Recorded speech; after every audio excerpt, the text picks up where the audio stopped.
I don't know how many of you have seen the book by former President Pervez Musharraf. But in his book, at least in the American edition, he boasts about the number of quote-unquote terrorists Pakistan turned over to the United States and the millions of dollars in bounties Pakistan received as a result. There is a very increasingly vibrant movement taking place in Pakistan that's been taken to a whole new level by the symbolization of Afia Siddiqui. There have been thousands of disappeared in Pakistan, thousands. But Afia Siddiqui's case has resonated so deeply and has become so symbolic of the madness that's been going on in this terrorist-producing factory, one of America's many terrorist-producing factories in the global community, that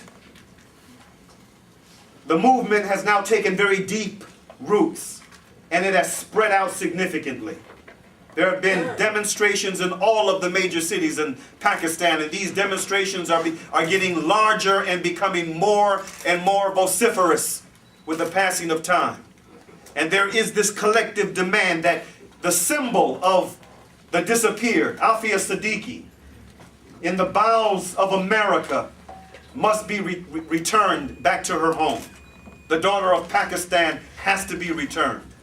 I'm going to revisit that before I conclude.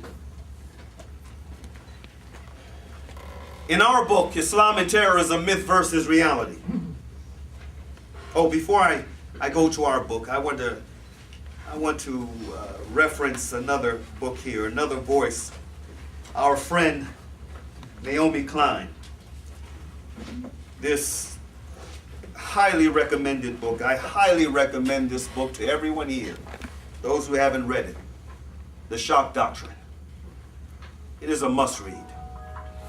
In order for us to understand the economy, the political economy behind the madness that's going on, we have to read this book. In order to understand, get a better understanding of the military-industrial complex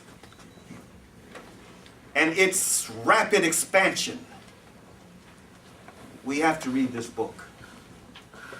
She writes on page 20, quote, "That is how the shock doctrine works.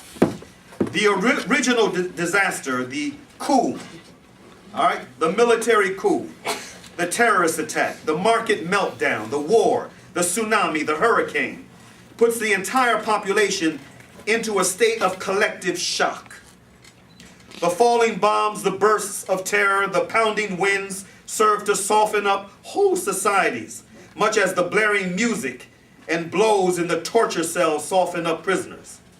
Like the terrorized prisoner who gives up the names of comrades and renounces his faith, shocked societies often give up things they would otherwise fiercely protect." End quote. I'm building my case. Next. In the final pages of this book, Islam and Terrorism, Myth versus Reality, we decided to bring in the voice of former National Security Advisor during the Carter administration, Zbigniew Brzezinski. He had a very profound observation, a number of profound observations in an op-ed piece he wrote for the Washington Post on March 25th, 2007.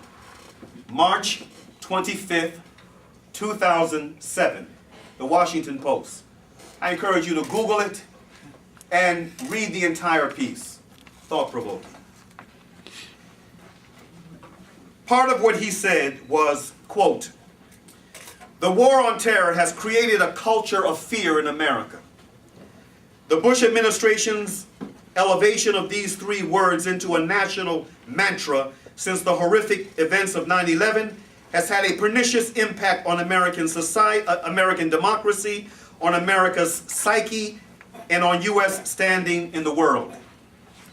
The damage these three words have done, a classic self-inflicted wound, is infinitely greater than any wild dreams entertained by the fanatical perpetrators of the 9/11 attacks, both Muslim and non-Muslim.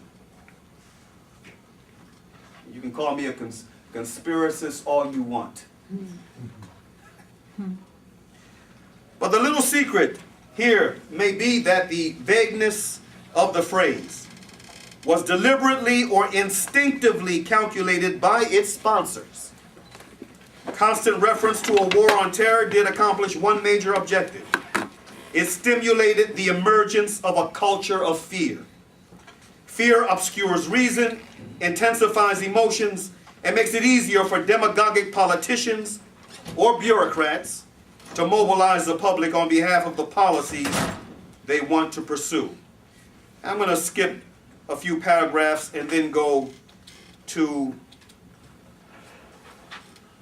the observation he made about how the entrepreneurs, how well they're doing within this new culture of fear that's been promulgated. He said a recent study reported that in 2003, Congress identified 160 sites as potentially important national targets for would-be terrorists. With lobbyists weighing in, by the end of that year, 2003, the list had grown to 1,849. By the end of 2004, to 28,360. By 2005, 77,769. The national database of possible targets now has some 300,000 items in it, end quote.